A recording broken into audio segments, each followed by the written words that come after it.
work that out. Joining us for the first time, of course, I want to say a pleasant good evening and a happy new year to the UNC candidate for St. Joseph, attorney at law, Mr. Devesh Maharaj. Welcome, sir.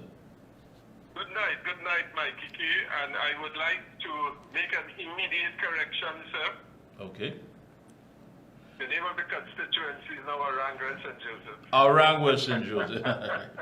Thank you so much for that. Aranguez St. Joseph. Oh, thank you so much. So you're on the ground, so you know exactly.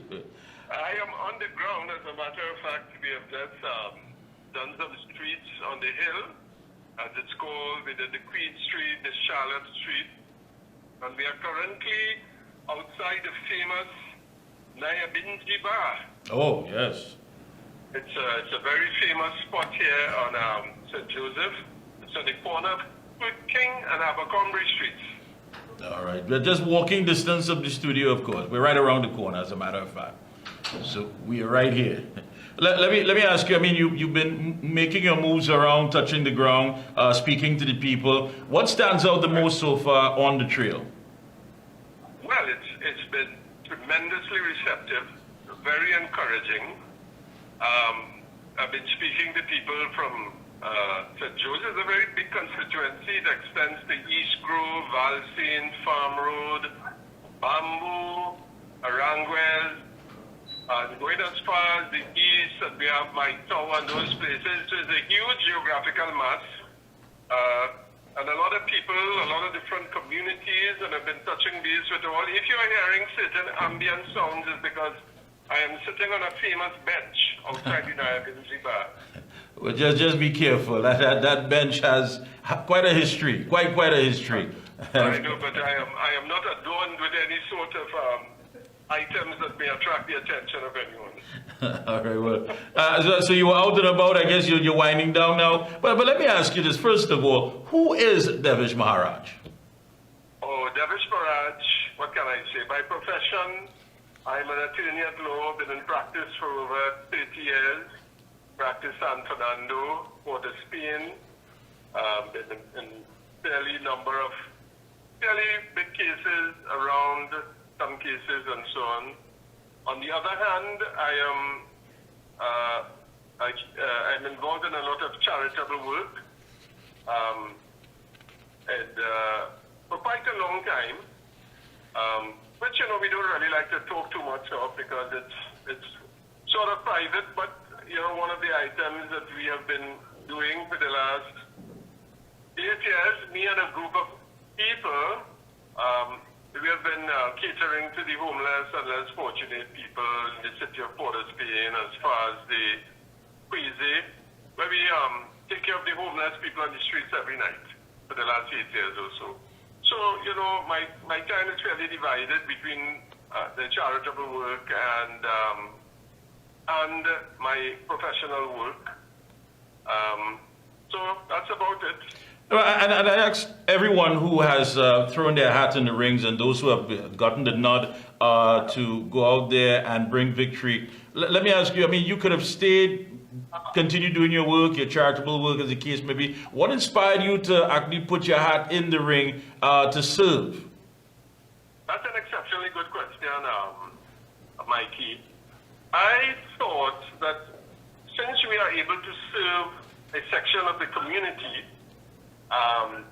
consistently, efficiently over a period of time, just maybe if we are able to get into government, maybe we can extend the circle of service, the orbit of service, to not just that community, but first to the community of the people of St. Joseph, Aranguez St. Joseph, and then to the larger community. I mean, there's so much work, so much thing that needs to be done. For example, I've just stopped here. I met up some of the guys outside the bar, and we were chatting, and some of the key activists in the area, and they were telling me, they said, one of the things that we need to bring back to this community is a vibrancy. He said over the period of time, the vibrancy, as you know, St. Joseph was our first capital. I'm sitting here watching the St. Joseph RC Church, recently refurbished. St. Joseph was the first capital since 1592. And there's been a host of activities coming out. It's the home a claimed home of parang, and someone was just telling me, you know, we only get the parang during the Christmas season. Why not during the year? You know, it is such a important part of our culture, and yet we just pay service to it from 1 month, a month and a half. Let me ask you something, Mike. Have you ever heard of a festival called the Lewa Festival? Yes, I have. Well, you're one of the few outside of St. Joseph, because there's so many people. It marks the end of Christmas, the end of Parang. Yeah. And it's a very vigorous session with paranderos coming and a real community effort, and everybody's coming out, and it's such a wonderful, wonderful occasion. But yet, you know, people just as close a stone's throw away in Aranguez, they don't know Lewa exists. No, I believe you, because I mean I would know it at my age. I know it because I've worked with a radio station that's a cultural radio station when I first started, and I had to cover these events, and I was in the dark as well. I was like, what's this? But so much of this, of course, is disappearing. It's no longer being on the cultural landscape. So again, these are things that the younger generation is definitely not going to be exposed to. Right, and for example, why not create an institution here, being the birthplace, one of the birthplaces of Parang, a museum for Parang? Why not? I mean, it's something where you can capture that part of our history, and it could be a place of interest for schools and other things coming to see and listen to some of the older folk who have been part of it. You know, the Flores family, for example. They're essential part of this culture up here, and to put it on the map, you know, and for example, there's no small goal, there's no football league going on. There was one which the gentleman who ran it, he died I think a year ago or so, but there's nothing happening there. We have no windball cricket in the area, so you know, it needs something for the young people to come out, take pride in the community, be energized by it, have certain vibrancy to return. You know, the nightlife apart from the Binji bar here, I'm looking around maybe 1 or 2 bars. I mean, there's so much more that can be done. And after all, Mikey, it's our first capital, man. Yeah, I mean, when you hear about these things, it really makes you wonder just how disconnected the powers that be, the ones who make the decisions, are from the community. And one would think that with so much going on, and I'm sure that you're being confronted with people who are unemployed, who are looking for that sense of hope, who are saying, listen, I really and truly want what is best for my area, my community. And it makes you wonder that a lot of these things are low-hanging fruits, things that can be easily implemented to give that sense of drive and community once again. But why? Is it a lack of will? Are you on the ground? Are you picking that up? I don't know. I mean, I just spoke to a very, I don't want to call her name, a key person from the Binji bar, and she was saying, you know, she was lamenting the fact, she said, right up the road there's a police club, and there's a small steel band unit there being created for some of the kids, but it hasn't picked up steam.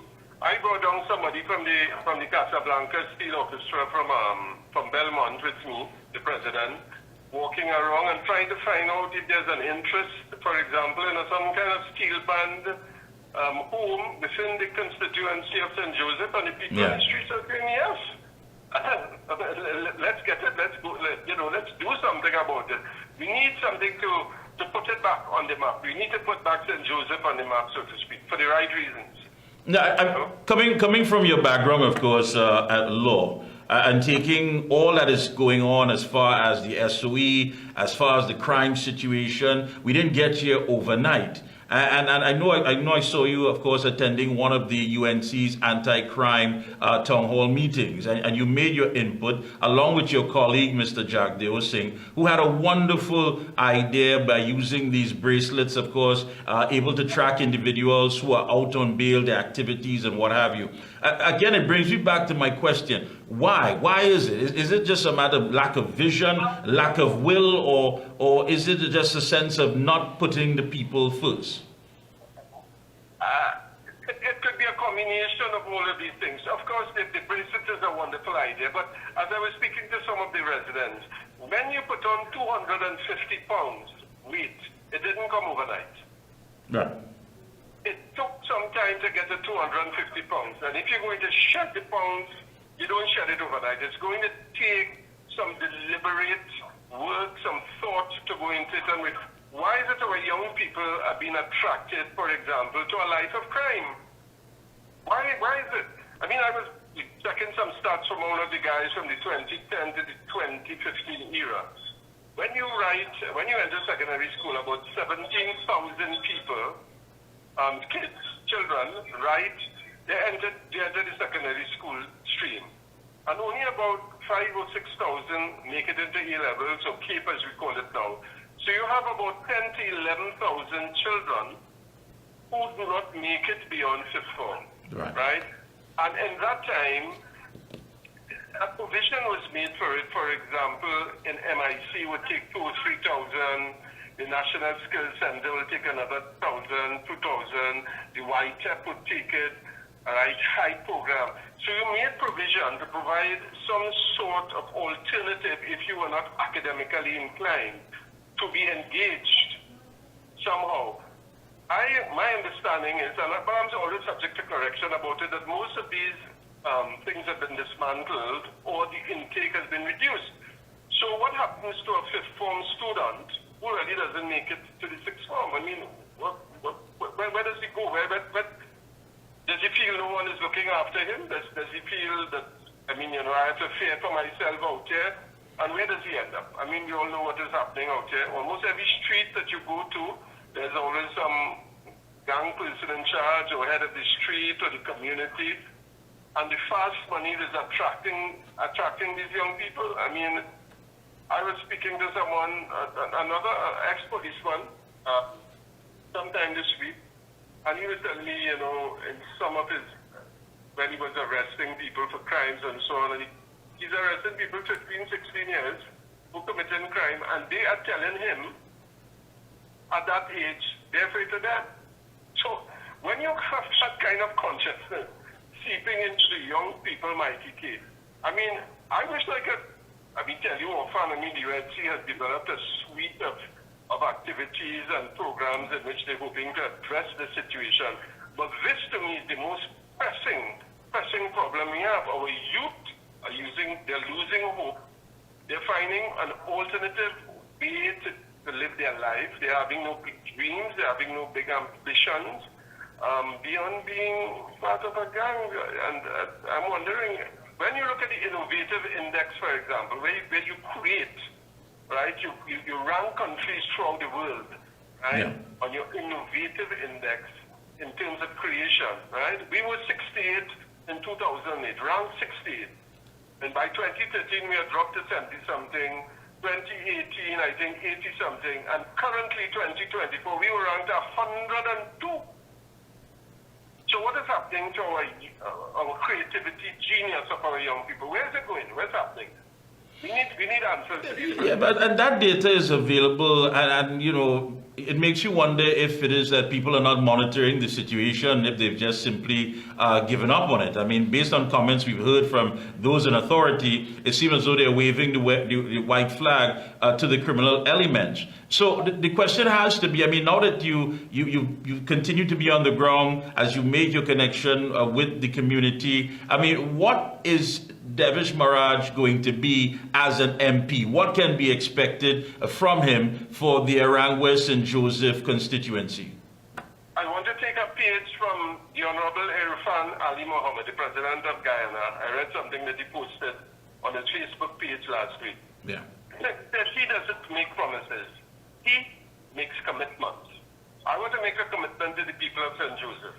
I will give them proper representation. I will do my utmost best. My whole life I have been representing people as an attorney. If I get the opportunity to represent the people of St. Joseph, I will represent them to the best of my ability. I will deal with the issues. This is what Devish Maharaj will do. And our government, headed by the Honorable Kamla Prasad Bisesa, we are going to return light, we're going to return vision, we are going to return vibrancy to Trinidad and Tobago, and turn this huge ship that seems to be going astray, Mikee. Yeah. Tell us about your personal vision, Mr. Maharaj. I mean, is it comprehensive when you talk about domestic tourism, education, dealing with a lot of the social ills? Can the constituents of Aranguez and Joseph say to themselves, when they come to your office, it's basically going to be a one-stop shop where all that they need to access is going to be there? You're reading my mind, Mikey. You're reading my mind. It is going to be that. We are, in fact, setting up a wonderful office on Aranguez Main Road. We'll be having 2 or 3 offices on the eastern Main Road. All right. We are going to be engaging the population and the constituents of Aranguez and Joseph and bringing them to talk to us. So, for example, as we are going around, we are recording what are the concerns and issues with the different communities. We are then going to create something called a constituency manifesto, not we telling them what they need, but they telling us what they need. And we are going to set a program in motion trying to address most, if not all of them. Now, a lot is being said, of course. When you look at it, this is not going to be a 2-horse political race. So far in St. Joseph, other names are being bandied about. How confident are you? And I can't say it's early days because there's no telling when the bell is going to ring. But as it stands now, how confident are you that you can definitely bring this home for the United National Congress? Well, what I can just tell you, Mikey, is that we have seasoned campaigners on the ground with me, and as they walk around, they would point to me and say, candidate, you see that house, I feel the people are CNN, you mustn't go there. Mikey, I go knocking on the door, I ring the bell, the people come out, they have all been warm, receptive, right? Very encouraging, right? Some of them saying openly, we would support you, candidate. Some of them, and very importantly, say, we are going to think about it because we like what we are hearing. So as far as I'm concerned, I think we have a very, very good chance, right? I know it's not going to be easy, but we have a very good chance, and we are giving it our best shot here. Right. Folks want to get involved. Is there a number? Is there a schedule? What days do you walk? What days do you meet with the constituents? What time? And how is the schedule going? Is there any way to contact Facebook, whatever? Please share it with us. Yes, sir. We have a Facebook page. There was a slight glitch last week, but we're going to get it up, back and running. People can tune into the Facebook page. They can see everything that we are doing. We walk every single day of the week. We have meetings on Saturday morning and Sunday mornings when we meet with groups of people. And as the pace picks up, we'll be having our cottage meetings and engaging the groups more and more. So check our Facebook, our social media. We'll be reaching out and putting the information out there. All right. Thank you so much. We'll be checking in with you periodically. Of course, best of luck to you and your entire team. And we will, of course, be checking in and seeing how are things developing. From the corner of King and Abercrombie Streets, from me and my campaign team who are all listening here to you, Mikey. Thank you very much for giving us this opportunity. It's been a pleasure. To your listening audience. Same to you. Thank you so much.